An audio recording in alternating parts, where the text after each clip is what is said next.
일본 3대 미해결 어린이 실종 사건으로도 꼽힌다는 마츠오카 시냐 군 실종 사건.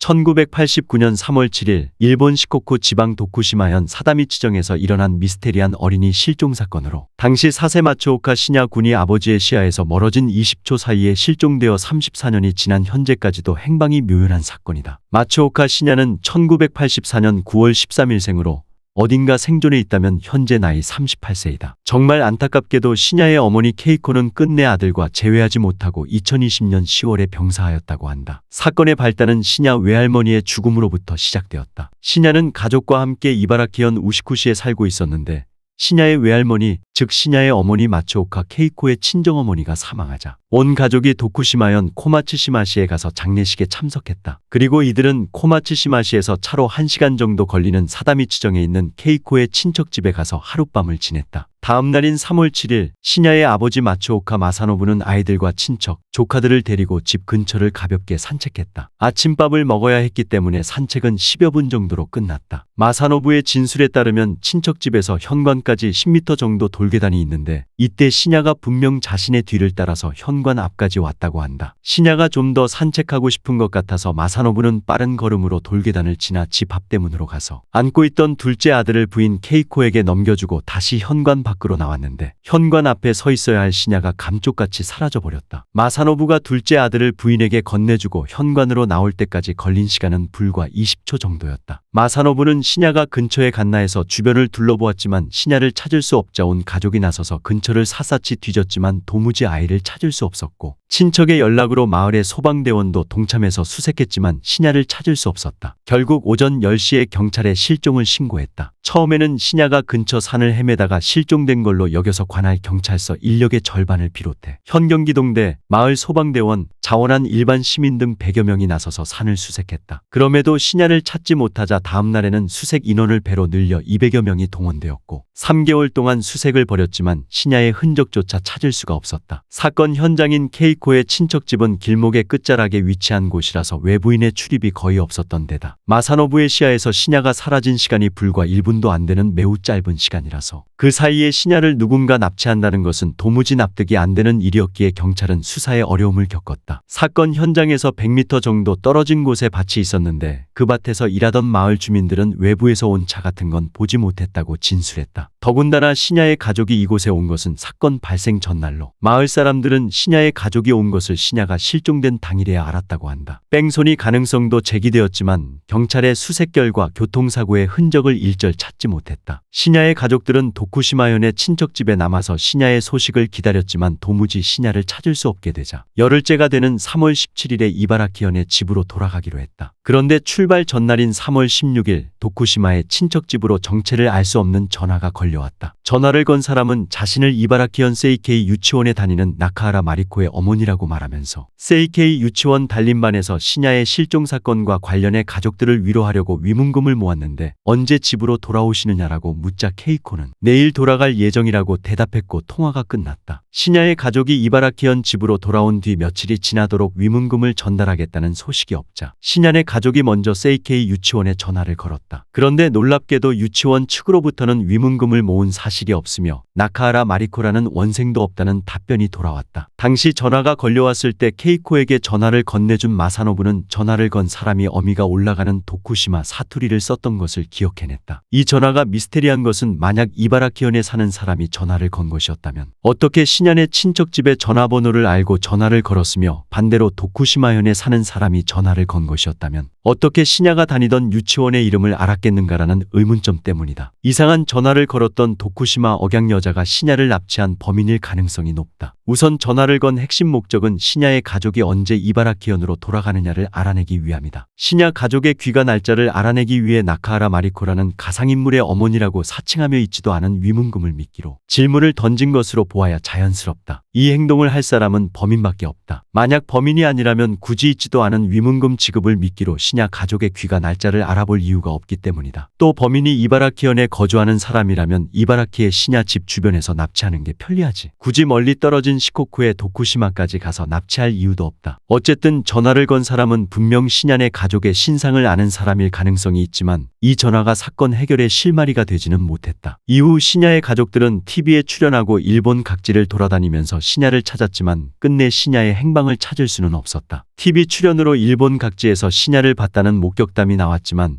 신빙성 있는 목격담은 얼마 되지 않았다. 그중 가장 신빙성 있는 목격담은 2000년에 어머니 케이코의 친구의 지인이 전한 목격담으로 신야가 사라진 다음 달에 도쿠시마현의 히와사초 해안에서 신야와 비슷한 남자아이를 봤다고 했다. 그에 따르면 30대 후반의 남자가 아이를 안고 있었는데 부모로 보기에는 조금 부자연스러운 느낌을 받았다. 부모라면 아이에게 뭔가 말을 걸거나 할 텐데 전혀 그런 것이 없었다. 남자아이의 얼굴도 신야와 많이 닮았다고 했다. 목격자는 도쿠시마현에서 자란 사람이었고 신야의 실종 사실도 알았기 때문에 아이의 얼굴을 확인하려고 다가가자 남자가 아이를 숨기려는 듯 회피하는 태도를 보이면서 근처에 세워둔 흰색 자동차를 타고 사라졌다고 했다. 일각에서는 이 남자가 북한 공작원이고 신야가 납북된 게 아니냐는 주장을 펴기도 했지만 실상은 알 수 없다. 1980년대는 북한이 일본인을 납치해가는 납북 일본인 문제가 심각했기 때문에 미제 실종 사건이 일어나면 납북 가능성을 한 번씩 짚어보는 게 자연스러운 수순이었다. 그런데 대개 납북 일본인들은 적어도 청소년, 주로 성인이었고 북한이 일본인을 납치한 주된 이유는 공작원을 외모가 비슷한 일본인으로 위장시켜서 세계 각국에 침투시키기 전에 그들에게 원어민의 자연스러운 일본어나 일본 문화를 가르쳐주는 교관으로 이용하는 목적이었다. 그런데 북한 공작원이 사건 당시 고작 4살밖에 안 돼 일본어를 제대로 구사하지 못하는 어린아이를 굳이 납치할 이유가 있는가 하는 점에서 신빙성이 났다.